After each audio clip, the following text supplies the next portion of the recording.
Bom pessoal, bom dia. Eu tava fazendo upload da aula de ontem e aí achei melhor gravá-la de novo por conta do tumulto que foi. Eu acabei lendo aí depois na internet que parece que rompeu um cabo de fibra ótica, sabe-se lá onde.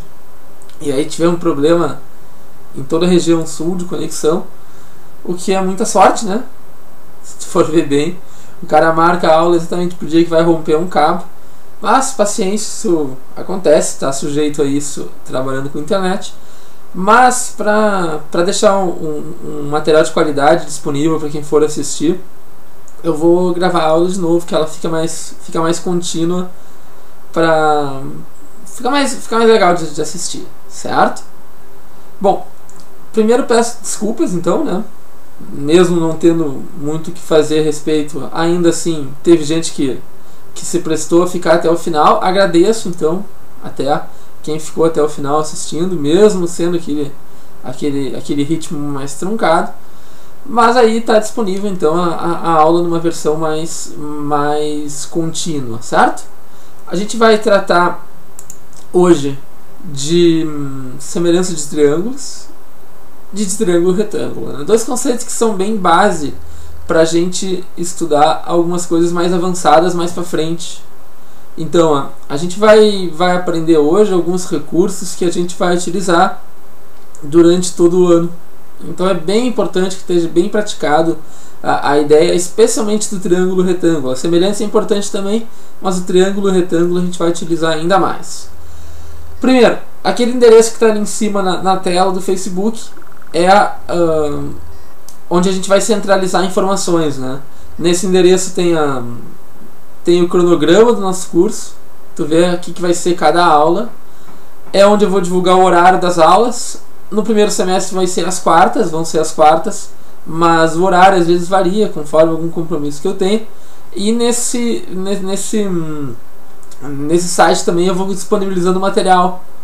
Eu vou centralizar isso também, né, no meu site pessoal, que é o www.marcelocoser.com.br.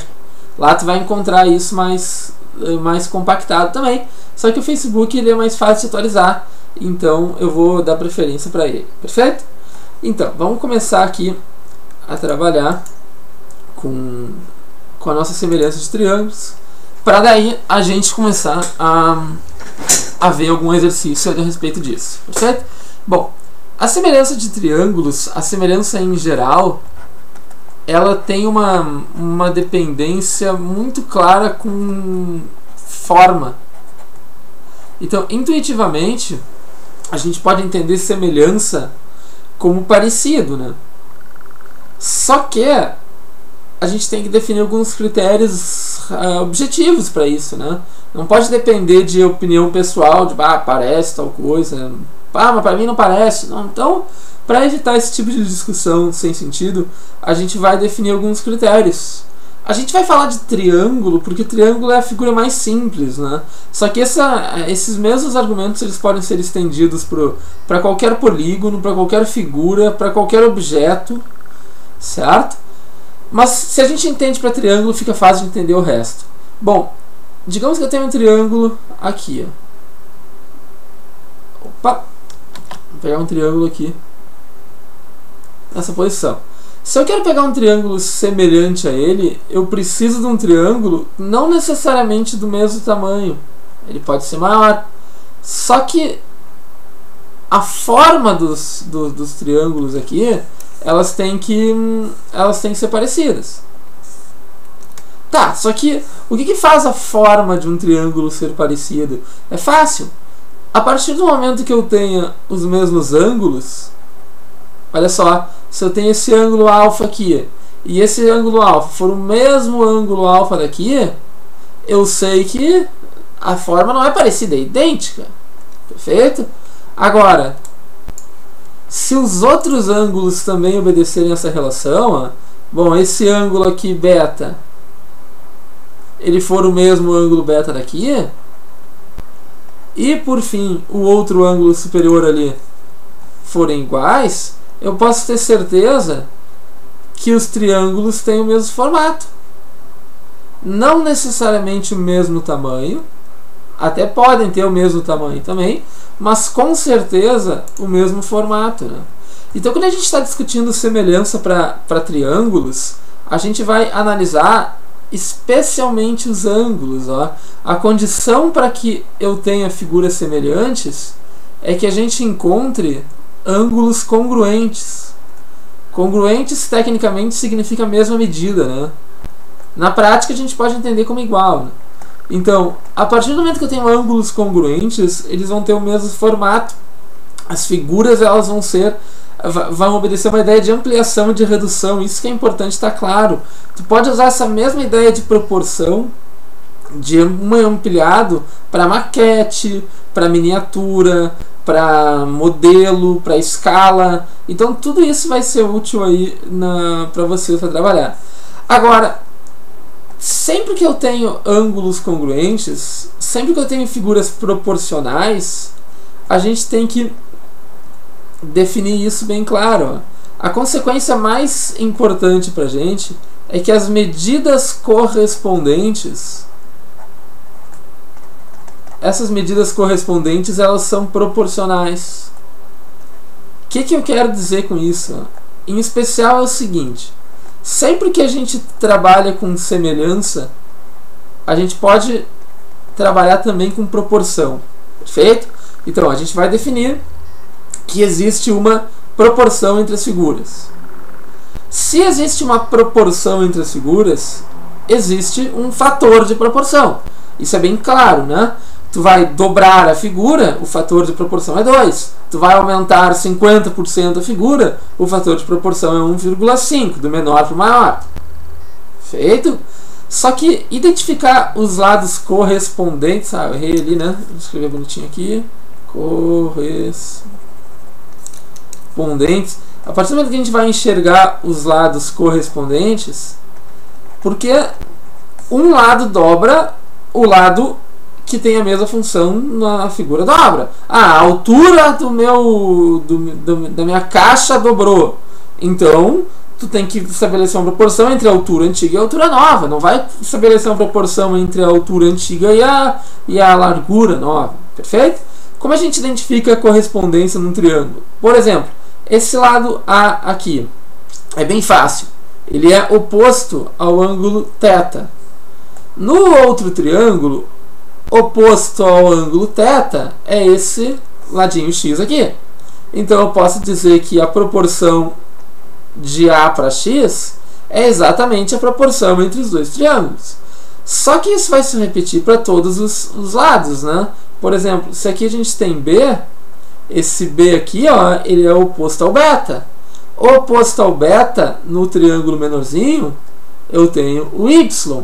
Então, a mesma proporção que existia entre o A e o B, ela existe entre o B, entre o A e o x, ela existe entre o B e o y. Feito? O A é 70% maior que o x. Bom, já sabemos que o B é 70% maior que o y. E na mesma toada, se eu tenho aqui um lado C, que é oposto ao ângulo alfa, eu vou estabelecer uma correspondência entre o lado Z, oposto ao mesmo ângulo alfa. E aí, ó, essa proporção aqui, ela vai remeter ao que eu tinha dito para ti, ó. Essa fração entre os lados é o que a gente chama de fator de proporção. Muitas vezes a gente consegue enxergar esse fator de proporção de cabeça, certo? Olha para as medidas e aí uma medida é 4, a medida correspondente é 8. Bom, beleza. Então o fator de proporção é 2 para 1. O maior é o dobro do menor. Então tu já sabe todos os outros a partir dessa proporção. Como é que a gente resolve, em geral, um exercício de semelhança de triângulos? Ó? A gente vai pegar aqui assim, ó, a gente vai pensar primeiro na proporção entre os ângulos, na igualdade entre os ângulos, para aí identificar a proporção entre os lados. Beleza, vamos fazer um exemplo aqui, um exercício bem difícil que foi cobrado numa prova da URGS relativamente antiga, mas que ele é um exercício bem interessante, que diz o seguinte: ó, na figura AB, CD e EF são paralelos, AB e CD medem respectivamente 10 e 5. E ele quer saber o comprimento de BF. Vamos fechar aqui só. Por que ele fez isso? Zoom, será? Vamos fechar aqui de novo. Abrir um novo. Vamos abrir aqui. Então, esse tipo de contratempo a gente vai encontrar até eu me achar aqui com esses recursos, né? Eu até já tenho com uma certa prática, mas bom, paciência, estamos todos aprendendo. Como eu estava te dizendo, tá ali a figura, né? Esse exercício aqui, ele é um exercício bem difícil, com uma resolução bem extensa, mas se eu conseguir observar um detalhe, eu vou conseguir fazer ele de um modo bem mais simples. O detalhe é o seguinte, ó. Lá no material de aula que eu disponibilizei, tem algumas informações prévias de geometria plana. Tem, por exemplo, a definição de triângulo isósceles, a soma dos ângulos internos de um triângulo, a soma dos ângulos internos de um polígono convexo qualquer. E o fato que a gente vai utilizar aqui, e que eu gostaria que tu desse uma lida depois, é no fato de a gente conseguir trabalhar com ângulos quando corta duas retas paralelas, que são os ângulos alternos internos. Por que isso vai nos ajudar? Vai nos ajudar pelo seguinte, ó. Eu quero que a gente observe esse triângulo aqui assim, ó. Vamos dar uma olhada para esse triângulo que eu pintei de azul e vamos dar uma olhada para esse triângulo que está pintado de vermelho, certo? Que informação a gente consegue destacar deles, ó? Como esses lados são paralelos, como AB e DC são paralelos, eu sei, ó, que esse ângulo aqui, ó, ele é o mesmo ângulo daqui. A informação central para isso é essa aqui, ó. Se eu tenho duas retas paralelas e faço um corte de uma reta transversal, necessariamente, ó, esse ângulo alfa daqui, ele é o mesmo ângulo alfa daqui. Porque uma reta não muda de inclinação, como as duas outras retas são paralelas, ela vai continuar nesse sentido. Bom, mas eu sei também que ângulos opostos pelo vértice são iguais. Então esse mesmo ângulo alfa, ele vai reaparecer aqui. Então o fato que a gente utilizou nesse exercício ali para pegar aquela igualdade entre ângulos, remete a essa figura aqui, ó, você está vendo? Sempre que acontecer esse Z de paralelas, ó, envolvendo paralelas, esses ângulos aqui eles vão ser iguais, que foi o fato que a gente utilizou aqui, ó. Repara lá, ó, olha o nosso mesmo Z aqui que a gente tem. Então eu tenho aquela igualdade entre os ângulos. O mesmo argumento vai fazer com que esse ângulo daqui do canto ele seja igual a esse ângulo aqui do canto, e opostos pelo vértice, esses dois ângulos são a mesma medida. Ou seja, os dois triângulos eles são semelhantes. Tá, ótimo. Só que qual é a proporção entre eles, né? Qual é o fator de proporção que a gente vai conseguir observar? É tranquilo. Ele tem essa medida aqui 10, o triângulo azul, e o triângulo vermelho tem essa medida aqui 5. E essas medidas elas são correspondentes, elas estão opostas ao mesmo ângulo. Ou seja, eu consigo já estabelecer que o fator de proporção do triângulo azul para o triângulo vermelho, esse fator de proporção é na taxa de 2:1. Né? Em outras palavras, qualquer medida do triângulo azul, ela é o dobro das medidas correspondentes no triângulo vermelho. Feito? Qualquer uma. Para que a gente vai utilizar isso? Certo? A informação que a gente vai utilizar é a seguinte, ó. Já que essas medidas são o dobro, se eu tiver uma medidinha A aqui, quem é essa medida? Bom, é uma altura do triângulo vermelho. Essa medida aqui, que é uma altura do triângulo azul, ela vai valer 2A, o dobro. Não sei quanto vale a primeira, mas eu sei que a segunda vale o dobro. Por que eu estou fazendo isso? Porque a pergunta no exercício é o comprimento EF. É essa medida X daqui. Mas se eu analisar o triângulo BAC, certo? Vamos botar aqui assim, BAC. Eu sei que esse triângulo tem medidas aqui 10 e aqui 3A. Eu posso comparar ele com o triângulo pequenininho ali, com o triângulo CEF, que é semelhante, tem os mesmos ângulos. Aqui é X e aqui é A. Bom, mas se eles são semelhantes, eu consigo, portanto, estabelecer a proporção entre elementos correspondentes, né? Eu posso dizer que X está para 10, assim como A está para 3A. Feito? A proporção entre as alturas é a mesma proporção entre as bases. Vai dar para fazer essa divisão aqui. Está dividindo A por A. E multiplicando essa equação por 10, a gente vai chegar na minha resposta x igual a 10 terços. Esse exercício é um exercício bem complicadinho se a gente não descobre, se a gente não utiliza aquela proporção inicial entre os dois triângulos que eu destaquei para ti. Mas esse exercício aqui ele serve para te dar a essência da resolução de um exercício de semelhança de triângulos, que é a seguinte. Primeiro a gente procura ângulos iguais, para depois estabelecer a proporção entre as medidas correspondentes, certo? Alguns exercícios vão ser mais fáceis de fazer, outros vão ser mais difíceis de fazer isso, mas a gente sempre consegue, se a gente seguir essa ordem, procurar ângulos e a partir dos ângulos definir a proporção entre os correspondentes.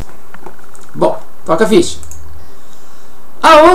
O outro assunto que eu quero trabalhar na aula de hoje é o triângulo retângulo. O triângulo retângulo, pessoal, olha só. A gente está falando aqui, da principal ferramenta que um vestibulando de matemática tem que dominar durante o ano. Feito? Vocês vão usar as informações derivadas do triângulo retângulo aos montes. Perfeito? São muitas as situações onde tu é beneficiado se tu sabe trabalhar bem com um triângulo retângulo. O que é saber trabalhar bem com um triângulo retângulo? Tu vai definir que tu tá craque num triângulo retângulo quando tu souber aplicar com naturalidade o teorema de Pitágoras e quando tu souber trabalhar muito bem com as razões trigonométricas. Feito? São os dois recursos aí que a gente mais utiliza. Por quê? Pelo seguinte, se a prova fosse só de matemática, seria barbado.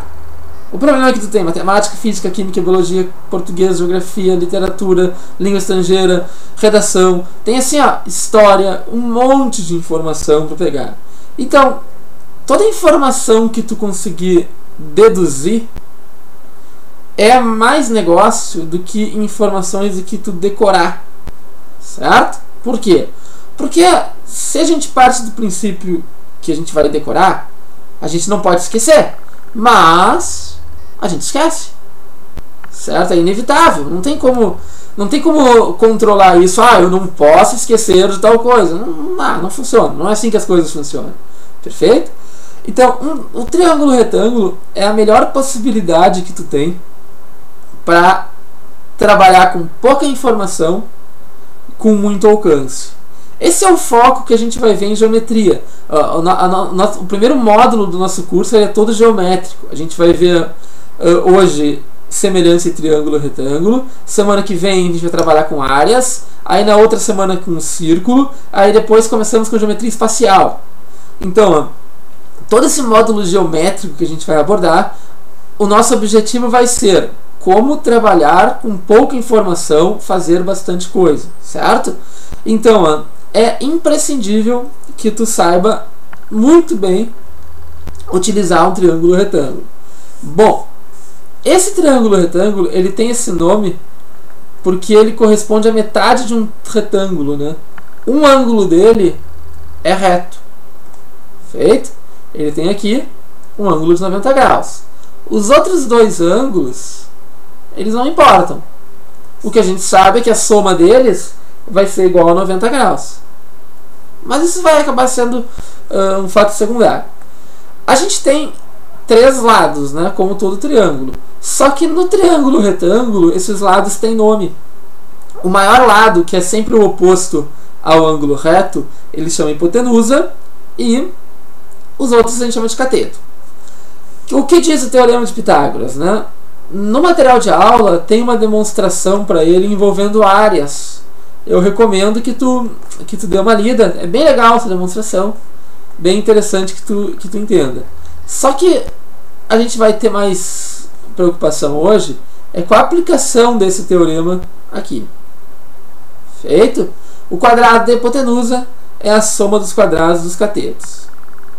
Isso a gente vai utilizar, olha, muito. E depois eu vou te dar alguns exemplos de em que situação a gente utiliza ele. A outra informação que a gente tem que dar conta hoje são as razões trigonométricas. E eu vou resumi-las aqui, ó, com um neologismo. Por que eu estou fazendo isso, né? Parece contraditório com o meu discurso agora há pouco te dar esse tipo de informação. Ah, mas como assim? Não disse lá que o que tem que ser decorado é complicado e tal? Tudo bem. Mas é que uma coisa é tu decorar uma propriedade que deriva de outras coisas. Certo? Ah, tu decorar a fórmula do módulo de um número complexo escrito na forma trigonométrica. Bom, isso é uma informação que deriva de informações elementares. As razões trigonométricas, elas são definições. Elas são assim porque são assim. Não tem que tu entender. Logo, aí é interessante que tu tenha uma macetezinho para memorizar. O que tu não pode deixar passar são os nomes, né? Porque seno nada mais é do que o nome de uma fração, né? Então não tem o que tu entender aqui, ó. Os caras lá na Grécia Antiga, eles deram um nome para isso, descobriram a importância dessas relações, e aí, para simplificar, deu-se um nome. Esse nome seno vem dos árabes, mas o que nos vai interessar é o seguinte: seno é a proporção entre o cateto oposto e a hipotenusa. Agora, por quê? Porque sim. Não tem aí não tem uma justificativa para isso, certo? Seno é isso porque é isso, então você tem que decorar. O cosseno, a mesma coisa, certo? O cosseno aqui, ele é o nome de uma fração. Então, ó, qual fração que ele é? A proporção entre o adjacente e a hipotenusa. E por fim, a tangente também é o nome de uma fração, né? A tangente vai relacionar a proporção entre cateto oposto e cateto adjacente. Tudo isso, pessoal, é informação básica. O que mais que tu vai ter que saber trabalhar? Com os ângulos notáveis. Lá no material de aula de vocês tem aquela tabelinha com os ângulos que tu tem que saber manipular. Só que antes da gente fazer alguns exercícios, eu quero te mostrar aqui, ó, onde é que a gente pode aplicar isso, né? Então, qual é o alcance que a gente consegue se eu domino essas duas informações? Ah, um detalhe que eu lembrei de comentar: nessas aulas aí via internet, tu não precisa ficar tucanado copiando, né? Não vai pensar, pá, o cara mudou a tela bem na hora que tava copiando, puta que pariu agora. Não, relaxa, né, cara? Tu não precisa ficar copiando porque isso vai ficar gravado no servidor. Aí, qualquer coisa, tu vai ali no site, dá play e aperta pause, né, cara? Tu aperta pause e aí para, e aí tu consegue anotar o que tu quiser, né? Que é a grande vantagem de ter aula via internet. Pedir para o professor ficar quieto e conseguir fazer isso efetivamente é uma vantagem, né? Bom, mas no que isso vai nos ajudar? Vamos fazer alguns exemplinhos, nem vamos fazer conta, só para tu entender o alcance. Digamos que eu tenho aqui o paralelepípedo reto retângulo, uma figura formada por retângulos, encaixadinhos, bonitinhos aqui. Essa figura, ele tem o que a gente chama de diagonal. Diagonal é essa linha que sai de um canto e vai até o canto mais distante. Então, a diagonal. Existe uma fórmula para ela, que a gente não vai utilizar. Por quê? Porque se eu olhar bem, essa fórmula aqui, ó, essa medida, ela vai surgir da relação entre esse triângulo retângulo e esse triângulo retângulo aqui. Feito? Então, ó, a gente vai ver isso lá em geometria plana. O que mais que a gente utiliza? Bom, em geometria analítica, a gente tem aqui na geometria analítica uma fórmula clássica que é a distância entre dois pontos. Então eu tenho aqui um ponto com uma coordenada e um ponto com outra coordenada. A distância entre dois pontos é justamente o segmento de reta que une eles. Essa distância aqui. Ah, mas como é que a gente calcula essa distância aqui? Ó, olha só o nosso triângulo retângulo amigo aqui, ó. Teorema de Pitágoras. Feito? O que mais? Vamos pegar um exemplo agora em trigonometria, por exemplo. Em trigonometria, a gente vai ver a circunferência trigonométrica e a gente vai vincular aqui, ó, a partir de um arco alfa da nossa circunferência, a gente pode pegar e definir o seno. Essa medida aqui a gente vai descobrir que ela é o seno do ângulo, e o cosseno, que vai ser isso aqui. Por definição, o raio desse círculo a gente vai ver que é 1. Só que ó, olha o vínculo entre elas. Ó. Se eu der uma olhada para esse triângulo aqui, ó, a gente consegue relacionar seno e cosseno. Então, ó, são muitas as situações onde a gente consegue dar conta aí de do triângulo retângulo sem necessariamente usar uma fórmula específica. É isso que tu tem que entender. Ah, mas aí eu já ouvi de um aluno uma vez: ah, professor, mas aí eu tenho que pensar.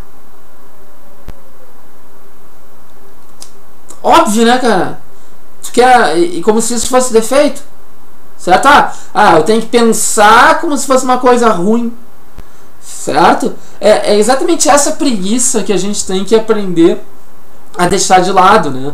Ah, eu tenho que pensar. Ótimo que tu tem que pensar, velho. Olha quanta coisa que a gente faz no automático. Quando a gente consegue refletir um pouco, a gente faz melhor e faz por mais tempo, né? Tu vai dominar essa habilidade. Ah, então, o que te dá mais trabalho para aprender hoje, lá em janeiro, tu vai lembrar melhor. Eu poderia pegar aqui, ó, sei lá, pegar ali a guitarra e fazer uma musiquinha para ti, com a fórmula da diagonal, e aí tu vai cantar a musiquinha na hora da prova. Só que tu vai ter 482 musiquinhas para cantar na hora da prova, né? Não dá. Ah, pensar é chato. Pô, cara, por favor, né? Vamos. Discussão feita, vamos tocar ficha. Vamos fazer 2 exemplinhos pra gente finalizar aqui essa aula. Primeiro exemplo, um exercício da URGS relativamente recente. Diz o seguinte: o perímetro do triângulo equilátero circunscrito a um círculo de raio 3 vale... Bom, primeiro vamos fazer um desenho do problema para que a gente consiga pensar um pouquinho. Estamos falando de um triângulo equilátero. Então, aqui está ele. E ele quer saber o perímetro do... Ele está dando um círculo de modo que o triângulo circunscreve o círculo. Muita gente acaba confundindo. Em escrito é fácil. Se eu falo que a figura A está inscrita na figura B, é porque a figura A está encaixada na figura B, ela tangencia os lados e é a maior figura A que cabe dentro da figura B. Certo? Circunscrito é o contrário de inscrito. Então, se A está inscrito em B, é porque B está circunscrito em A. Então, ó, se a gente quiser trocar, a gente pode. Só que ele tem que trocar a ordem. Triângulo circunscrito a círculo é o mesmo que círculo inscrito em triângulo. Feito? Então, ó, a gente sabe que a circunferência aqui, ó, ela tem que estar encaixadinha no nosso triângulo retângulo. E ele tem raio 3. É isso. Certo? Ele quer calcular o perímetro desse triângulo. O perímetro, como esse triângulo ele é um triângulo equilátero, o perímetro é o triplo do lado. Feito? A estratégia que a gente vai utilizar para resolver isso é a seguinte. É o apótema, o raio. A fórmula do apótema do triângulo equilátero é lado raiz de 3 sobre 6, e aí a gente consegue fazer. Sim, daria para fazer desse jeito, mas é aquela história que eu comentei contigo antes. Tu está dependendo de uma informação. Aí chega na hora da prova e os caras pedem o perímetro do pentágono regular circunscrito a um círculo de raio 3. Aí tu não consegue fazer, porque tu não sabe de qual é a fórmula do pentágono. Ela não é bonitinha, então não se ensina ela.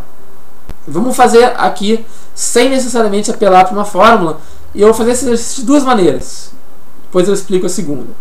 Vamos dar uma olhada para esse triângulo daqui, ó. O que a gente sabe a respeito desse triângulo? Vamos fazer ele maior aqui. Eu sei que ele tem uma medida 3, um ângulo reto, afinal ele tangencia, e vou chamar essa medida aqui de x. Essa medida de x aqui ela é importante, ó, porque ela vai estar vinculada com o lado. Ó. Eu sei que o lado ele vai ser o dobro do x. Então, descobrindo aquela medida x, a gente descobre o lado. O que a gente pode pensar? Ó? Esse ângulo aqui, ó, como aquela figura é um triângulo equilátero, ele tem os três ângulos medindo 60 graus. Esse ângulo aqui, ele mede 30, portanto, a metade de 60. Só que eu prefiro que a gente pense nesse ângulo aqui, ó, que a gente aprenda a calcular esse ângulo que eu estou marcando aqui, porque ele é mais geral, ele funciona mais facilmente para outros polígonos. Olha só que fácil que é pensar naquele ângulo ali. Ó. Se eu tenho um triângulo equilátero e marco o centro, ó, eu consigo fazer a partir do centro essa divisão aqui, ó, o triângulo em 3 triângulos menores. Tá, mas o que essa divisão aqui nos informa?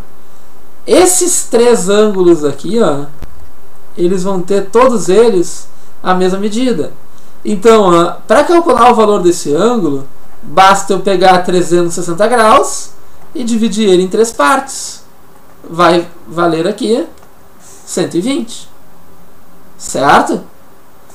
Bom, só que se esse ângulo vale 120, aquele ângulo que a gente está discutindo aqui, ó, é a metade de 120. Então, esse ângulo aqui, ele vale 60. É bem importante tu ter entendido isso aqui, porque o raciocínio do 60 é mais fácil para outros polígonos do que o do 30. Certo? Então, a partir do momento que eu sei o 60, eu posso trabalhar com alguma proporção. Olha por que é importante tu decorar as razões trigonométricas. Em relação ao 60, esse cara aqui ele é oposto ao 60 e adjacente ao 60, o 3. Olha por que é importante definir o ângulo. Se eu fosse utilizar o 30 graus, seria o contrário. O oposto seria o 3 e o adjacente seria o x. Mas eu estou pensando a partir de 60, então vamos fazer a conta com ele. A tangente de 60, ela vale oposto por adjacente. E tu vai ter que saber de cor que a tangente de 60 é raiz de 3.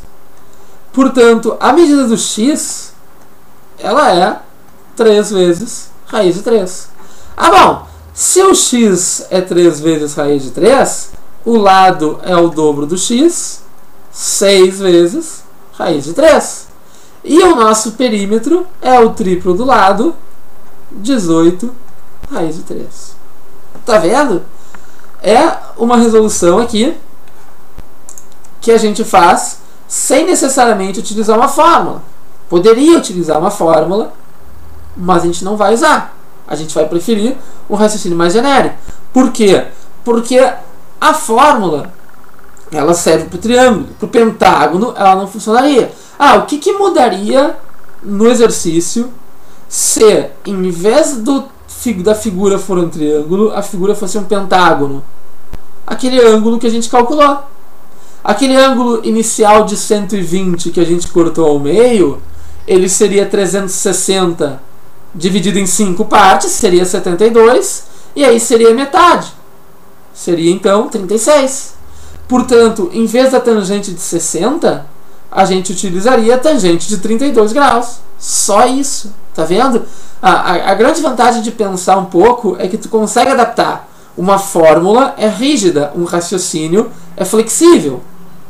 Se tu for optar a trabalhar com fórmula, tu tá optando por contar com a sorte de, 1, lembrar da fórmula, e 2, que eles perguntem para ti um exercício da fórmula. Se tu depende de um raciocínio, tu consegue flexibilizar isso muito mais fácil. Perfeito? Agora, ontem na aula, mesmo tendo sido caótico o esquema, porque toda hora caía e vinha lá, eu comecei com um número de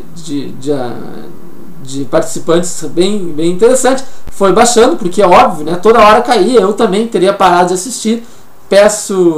Agradeço de novo mais uma vez quem acompanhou todo o tempo. Mesmo na aula ontem meio tumultuada, surgiu uma pergunta da Larissa e eu vou responder ela agora com calma, né? Vou resolver esse exercício de outra maneira, dando conta da pergunta que ela fez.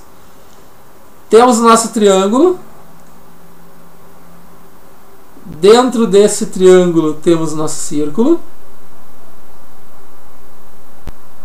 de raio 3. O que observou a Larissa com correção? Ela perguntou o seguinte: olha, professor, mas olha só, esse 3 não é 1/3 da altura do triângulo? Sim, está certo. Esse 3 aqui, ó, é 1/3 dessa altura do triângulo. Então, eu consigo estabelecer que se o raio mede 3, a altura desse triângulo equilátero, ela vale 9. Feito? Então, está aqui 9 e o lado. Certo? Então, ó, está certo, Larissa. Perfeito. O que tu poderia fazer? Tu poderia fazer um Pitágoras aqui, usando isso com a metade do lado. Ou tu pode utilizar o fato desse ângulo aqui ser 60 graus. É o canto de um triângulo equilátero. Bom, nesse caso aqui, ó, eu utilizaria o seno para resolver o problema, né? Por que o seno? Porque eu tenho o oposto aos 60 graus, que é o 9, e o nosso lado é a hipotenusa. Aí a gente aplica o seno bonitinho, e aí a gente consegue resolver. É uma outra resolução para o problema, mas a resolução está igualmente correta. Perfeito? Não te esquece aqui que quando eu tenho o denominador uma raiz, tem um hábito aqui que é totalmente desnecessário, que é multiplicar pela mesma raiz em cima e embaixo, mas na real acaba tendo até um certo fundamento para todo mundo escrever o número do mesmo jeito, né? Porque olha o que vai acontecer, ó. Vai ficar então aqui 18 raiz de 3 sobre 3, 6 raiz de 3, né? Então, 18 dividido por raiz de 3 é o mesmo número porque 6 raiz de 3. Né? Para uma convenção aí, a gente tem esse fato.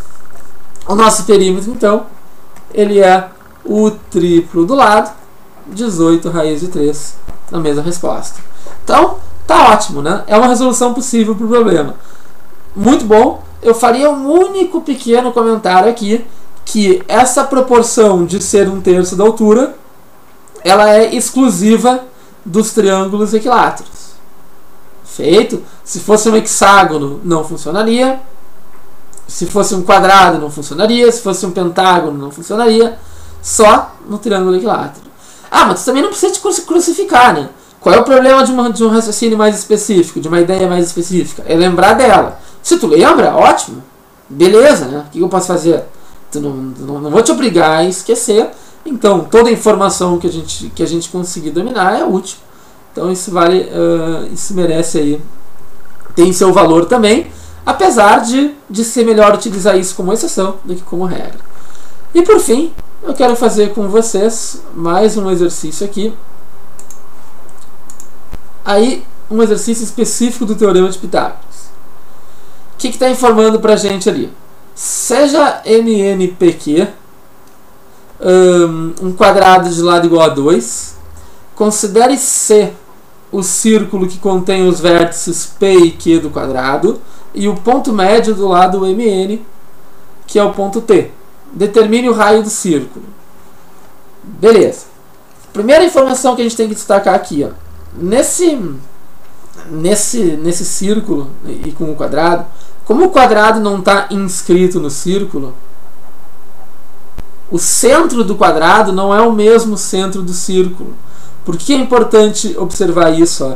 Porque muita gente acha que esse raio daqui ele é metade da diagonal. Não é. Ó. Se eu fosse seguir aqui, ó, ele daria nesse ponto aqui. Ó.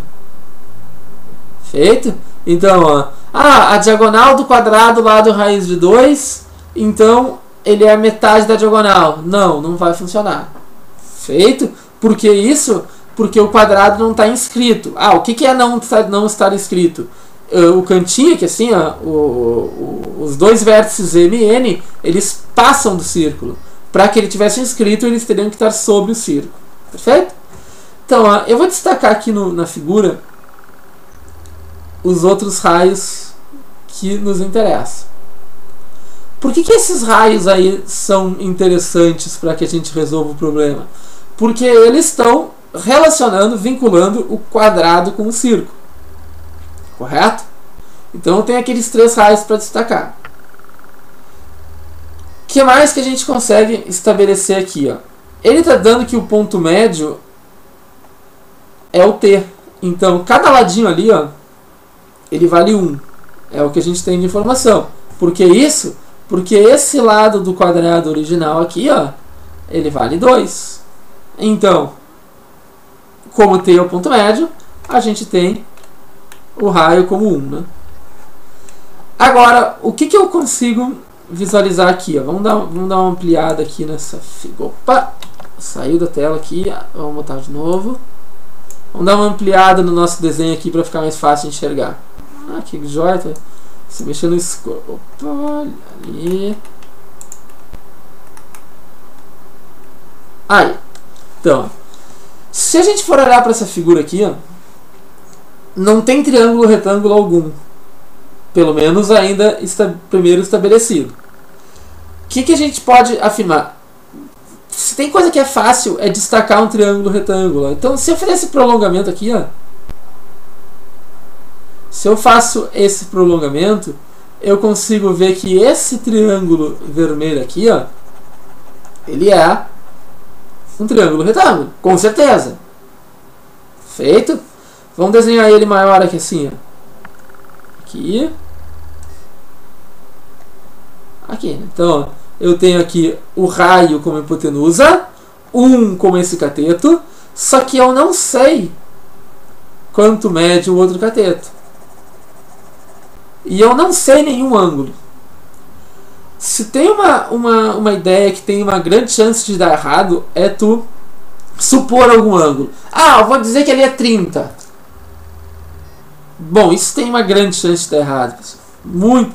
É assim, ó. É mais provável que dê errado do que dê certo. Perfeito? Isso vai dar certo só na sorte.